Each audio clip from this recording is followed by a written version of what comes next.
Hello, beautiful people. I have a very exciting video of the books I read in November. We're going to just jump right into it. I'm going to do the audiobooks first, as per usual. I will put a little picture right here of the audiobook that I listened to. So I first listened to None of This Is True by Lisa Jewell, and I originally saw this as a Book of the Month book, and it sounded really interesting, but I had heard some not so great things about it, that it was kind of the mentality of at the end she wakes up and it was all the dreams. So I was a bit hesitant going into it, but it sounded like something right up my alley, so I tossed it on as an audiobook, and I really, really, really liked this book. I ended up giving it 5 stars, and I really, really enjoyed it. I understand how people could kind of see how it would be frustrating at the end, but it's not one of the I woke up and it was all a dream. I think it actually wrapped up quite nicely, and I stick with my 5 stars. I really liked it. It was very twisty windy. And then because I liked how Lisa Jewell wrote so much, I actually listened to another one of her books. I listened to Then She Was Gone, and I did not like this one as much. I found the storyline kind of weird, to be honest. I think the things I can say without giving away spoilers is that this young, like, I don't know if she's a teen, but this younger girl goes missing, and it is kind of the story of like what's going on with that. I originally gave this a 4 star, but I'm thinking of pushing it down to like a 3.25 or a 3.5 because I just didn't really enjoy it as much. I liked a lot of it, but there are some parts I just could not get behind. And then I listened to Hexed by Emily McIntyre, and this is a kind of retelling series that she has. You may know Hooked, and that's a pretty popular one that she kind of retold. It's a fractured fairy tale, I think is how she puts it. But this one is The Little Mermaid kind of retold in a way. And I ended up giving this one a 3 star. It was quite long. I think the book itself is over 500 pages, between 500 and 600. And there was just a lot of smut in it, like a lot of smut. I think the way that she tied in a lot of the names and stuff, like the main characters are Enzo and I believe Arya, and that's, Eric and Ariel. So I think that she's done quite a lot of elements quite nicely, and I do think that's the only redeeming quality of the book for me. For example, Enzo and Vanessa go down to the pier at one point, and there's a bunch of games and stuff, and he's trying to get her like a seashell necklace, and that's obviously alluding to in the original Little Mermaid where she steals Ariel's voice with the necklace. There's another scene where Arya starts brushing her hair with a fork, and obviously we all know what that is as well, where she's brushing her hair with a dinglehopper in the original. So I think that a lot of the tie-ins were really interesting and really well done, but overall the book was just super long. I did like the audiobook. I found it was kind of an East Coast accent, which was interesting, and I liked that element, but it was just a whole bunch of smut and torture over and over again, and that's just not really my preference. I ended up giving this one a 3 star because I don't really think that is a fault of the writing or of Emily McIntyre. I think that's just a personal preference. And then the last audiobook that I listened to was First Lie Wins by Ashley Elston. It is about this woman, Evie Porter, and she is dating this guy, and you figure out that she is kind of, I don't want to say a spy, but she takes on new identities to figure out information for a client. I am getting this book for my mother for Christmas, so I kind of wanted to make sure it was good. And it turns out I had already bought it a while ago with an Audible credit. I don't remember doing that, but I guess I appreciate former me doing that for myself. I really, really, really like this book. I give it a 4 stars. It was easy to listen to. I'd probably say it's closer to like a 4.25, like a 4.5, honestly, because I really did enjoy this book. And it's a very tame length. It's very palatable. And jumping into the books, make sure this isn't full on my cat who's on my lap. I have Final Girls by Riley Sager. I checked this one out of the library, and I liked it. I was misinformed from my own mistakes what this book was about because I saw that it was a movie, and I thought that the movie and the book would be exactly the same, which I should have known it wasn't. I don't really feel like many books and movies are exactly the same, even if they're the same storyline. It's just a different adaptation. So I was expecting something different, but I decided to read this book anyway.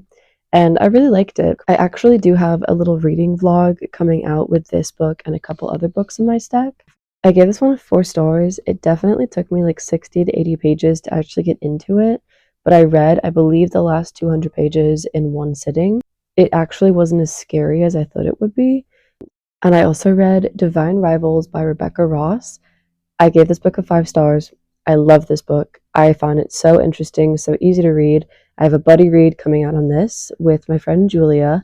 This book is about 2 writers who are going for the same job position, and it says that it's enemies to lovers, but it's really more like rivals to lovers, and in that way, like, it's also only workplace rivals. Like, they don't hate each other or anything, and I really like that element of the book. They are quite sweet to each other. It is a closed door romance, and it is young adult, and it has a lot of mentions of war. A lot of this book is based around the war that is currently going on in this world. And I'm not really into war books personally, it's just not really my thing, but I wanted to try it out anyway.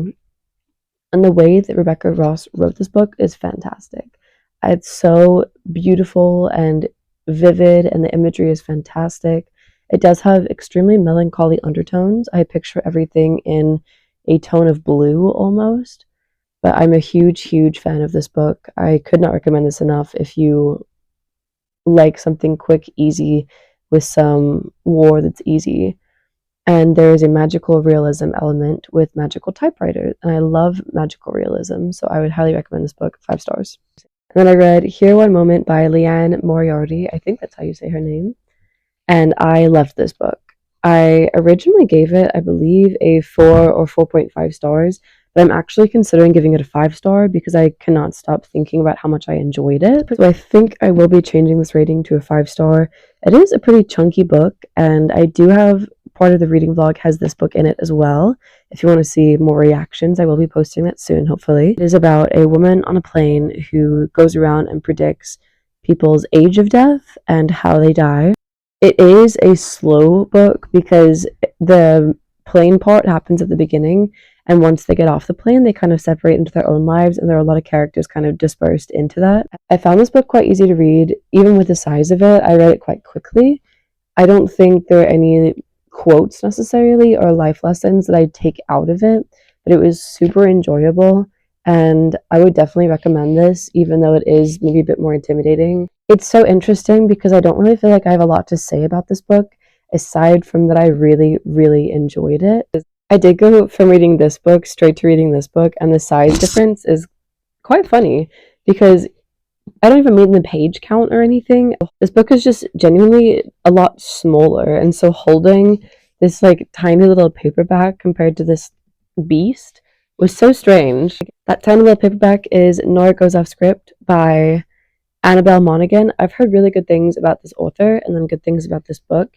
It is about a writer, Nora, who writes a screenplay based off of her now divorced husband. And that is kind of the setup to the story. The actual part when the story takes off is when the male actor playing her ex-husband is like, can I pay you a couple days to stay here, just like a week or something? And then it is their romance. This wasn't my favorite book. I did find it a super easy, super quick read, but I don't think it's one that I would necessarily reach for again. I would recommend it to people who are just looking to kind of get out of a slump because it's pretty fast. It's super short. It's less than 300 pages. And I do think that I'll be putting this in a little library because I think it's very enjoyable. There is not really a lot of spice. There is one page, one paragraph where it's kind of, it's more alluding to it as well. It's not like very descriptive. So I did really appreciate that. I'm going to give this one a 3.5 stars. I had it as a 3. I'd say 3.5 to 4 because it was super easy, super enjoyable. I just don't think it's necessarily something that I'm like super excited about. And next, I read Dirty Diana. This book is written by lifelong best friends Jen Besser and Shauna Fest, one of those. And I've heard really great things about this book. I love the cover. I think it is stunning, like absolutely beautiful. I love how a woman's body looks in art at all times. Unfortunately, I did not like this book.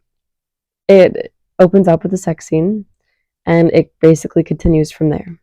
And every time I thought, oh, maybe that's the end of it. There was just more and more spice. which is fine for some people. I don't think it was written in a necessarily vulgar way. I think it was still done in a tasteful way, but I just found that it kind of overtook the storyline, which is interesting because the premise of the book is Diana is having marital problems with her husband, and then it reflects back onto a different lover that she's had in the past, who they have a bunch of raw passion, romance, and everything. So it's kind of the comparison. So sex is used as a tool to just describe their relationships, and I think that's interesting. I just think it was a little bit too much for me personally. And after going through all of that smut and sexy scenes, it did end on a cliffhanger, and I don't think it needed to, but it did set up for the next book pretty nicely. I don't think I will read the next book because I didn't really like this one. I think that'd be unfair because I would be biased. I'm trying to think of what to say about this book because I didn't hate it. I don't think it was like a bad book. It just wasn't my cup of tea. And I actually listened to Check and Mate by Ali Hazelwood because I don't know what it was about it, but I just couldn't really get into like the first couple pages. But I knew that I would like this book because it's a rom-com and it's chess, and I love both of those things. So I decided to get it on Libro.fm, which does support your local bookstore if you choose to. And I really liked listening to it. I found it a lot easier to listen to. I don't know what blockage in my brain wouldn't let me get into this book, but I liked listening to it. I did also go and meet Ali Hazelwood at a book signing slash like conversation with a different author event, and I had her sign it. It says for Lauren, nothing too crazy, and she said that she liked my accent, which was super nice. I ended up giving this a 4 star because they did have a pretty cute romance, and I liked the chess elements. If you're coming at it from a very technical standpoint of like you're a chess like grandmaster or something, I don't think this is a book for you. It is more romance based than the chess in general, even though there is the overall theme of chess. But I liked it. I thought it was pretty easy as well. I do think listening to it for me was the right choice. And then the last book we have here is Happiness for Beginners by Catherine Center. I love this book. I gave it a 5 stars. I thought it was absolutely fantastic. And then I watched the movie and it was awful, to be honest. I felt so bad because I was hyping this book up to my best friend. I was like, I'm so excited to watch this movie with you. It's going to be so good. I love this book. The movie would probably give it like 1 star, 1.5 stars, if that. I found that the characters in this book had so much depth and so much story, and everything was so well done. And then the movie, it was just so lightly touched on. I found that they didn't have much depth at all. I would 100% recommend reading this book over watching the movie. 100%, because I feel like even my idea of this book is very, very slightly tainted now from the movie, which is really disappointing because I loved this book. I actually also think this is a book that I would reread, which is crazy because I don't really reread books. It follows the main character. It follows the main character, Helen. She is just divorced and she signs up for this kind of like nature survival-y kind of camping trip. And it turns out her brother's best friend, who she's known for quite a while, her brother is 10 years younger than her. So there is an age difference as well. He is also on the trip and he has always been in love with her. And it's so interesting to read about that. And I really also like hiking and camping, so we got elements of that, and I just found this book was so beautiful. I do find it cool as well how on Audible they have 2 versions of the audiobook. They have the voice actor, and then they have the actor who plays Helen in the movie. I can't remember her name right now. Ellie Kempner, something like that. The redhead. But I think this book was beautiful. I would recommend this a bunch of times to anyone, basically. And there wasn't any spice, which I also really liked. I actually thought I had a not so great reading month because I've had a lot going on in this past month.